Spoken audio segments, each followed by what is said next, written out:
Hey guys, welcome back to another episode of Falconry Tube with me, Joel, from Rushmore Country Park and Falconry Centre. Today we're going to be covering something we get asked a lot about.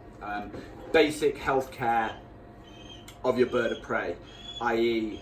casting, coping, foot care and plumage management as well. In captivity, birds of prey, they're fed on a lot of softer diet, so they don't tend to sort their beak out that well. Okay, and in captivity they continue to grow very rapidly. Well, some birds continue to grow very rapidly. So we're going to be covering how to safely and properly chop and file these down. Very similar to how people do with their fingernails, guys. We're going to be showing you how to care for feet, clean feet, what to look for if there's any problems that you should be worried about, and also plumage management as well. Okay, obviously if the bird's in rubbish feather, it's not going to fly as well. Okay, so this is Lucy. She's a 9-year-old female Harris hawk.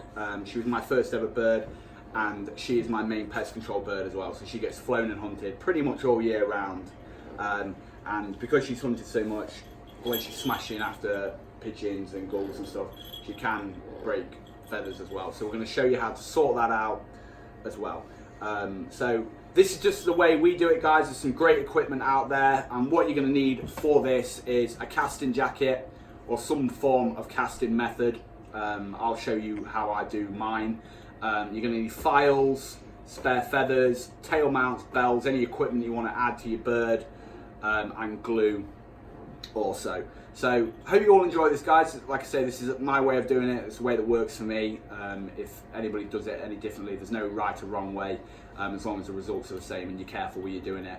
So hope you all enjoy it, and let's begin. Okay guys, so what we're going to do now is we're going to show you how to cast a bird of prey. Okay, so I use a nice light fluffy towel, or something like that, and all we're going to do is put it over the bird and apply light pressure on the shoulders, just like this. Okay, and then we're just going to lay her down on a allocated cushion, and then we're going to start coping. So we'll get her to the position where we're going to start doing the stuff. Okay, cheers. Okay then guys, so now we have her upside down, we're going to show you how to do proper beak care. Okay, so we apply light pressure over the shoulders and just relax the bird. Okay, so if we just cover up the head, exactly the same principle as hooding, the bird relaxes and is calm. Okay, so what we're going to do is we're just going to close the beak using our thumbs. Okay, and then we're going to cut very carefully below the bloodline, just like this. Okay, now we'll take a close-up photo of that so you can see. Then we're going to get our files and we're going to file that down into a nice shape. Be very, very careful at this point.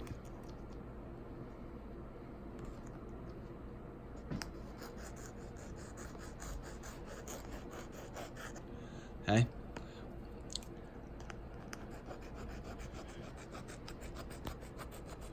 Just get it down to a nice, smooth shape. Okay. Shouldn't cause them any discomfort or any pain or anything like that. Okay. So now, guys, for foot care, we use F10 barrier cream. Always a good option as soon as you've been flying or anything like that, especially when you've got them in this position. Just open up their talons, put a nice big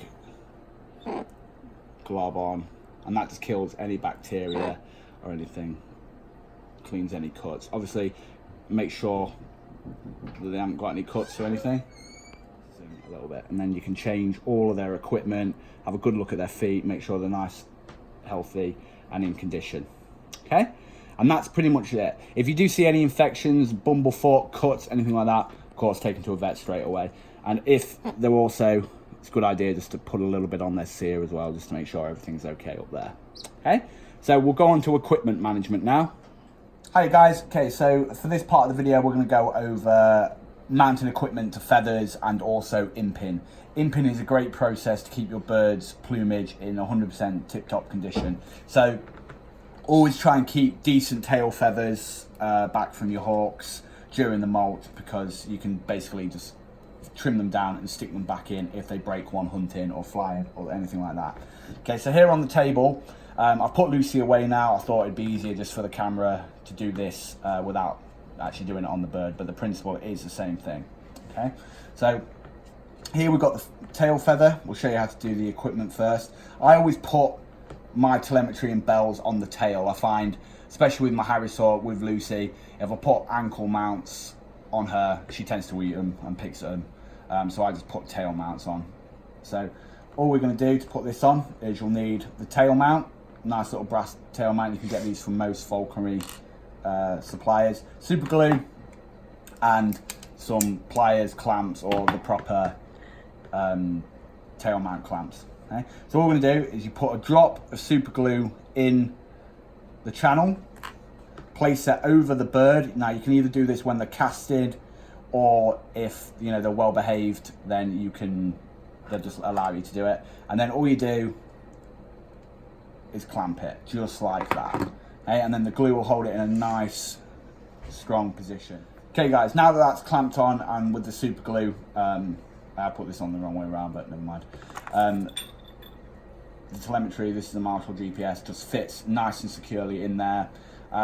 Do be careful with these guys. If you are hunting quite a lot, they can snap obviously if the tail breaks off. So maybe if you're hunting birds and you've got a tail mount on, maybe looking to get in the backpack mount as well. Okay, but from this now we can put bells or any other equipment we want just on the tail, like so. Okay, so this is the preferred method I use for mounting telemetry and bells onto my bird. Okay, in pin. If they do end up smashing a tail feather, okay, all you do, get the replacement, have the bird, obviously so you can access the tail, either cast them up or get a friend to help you. And all I do is I just cut like that, remove that bit, okay, and then the other bit of the quill will be exposed. Small dab of super glue in there, and then I'll just demonstrate with this other feather as well, and then that slots back into there, and then that glues. Okay, so this, falconers have been doing it for hundreds and hundreds of years, guys. There are books on how to do it as well, but this is pretty much a visual guide as well. So then that will stay in there, and then essentially you've got a nice new tail feather for your bird as well. Okay, so hope you've enjoyed this video, guys. This is the way we do it here down at Rushmore. It's the way I was taught. It's worked out pretty well so far for all of my birds. I've never really had a mad problem with it. If you've got a better way, fine. Like I say, there is no right or wrong way of doing it. Some birds literally just let you do all this stuff when they're sat on the glove. But if you do have to cast them up for an emergency, it's good to know how to do it.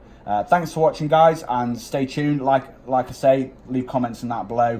Follow us on the Instagram, Joel Calderon at Rushmore Falconry, and we'll see you back here again soon. Thank you very much.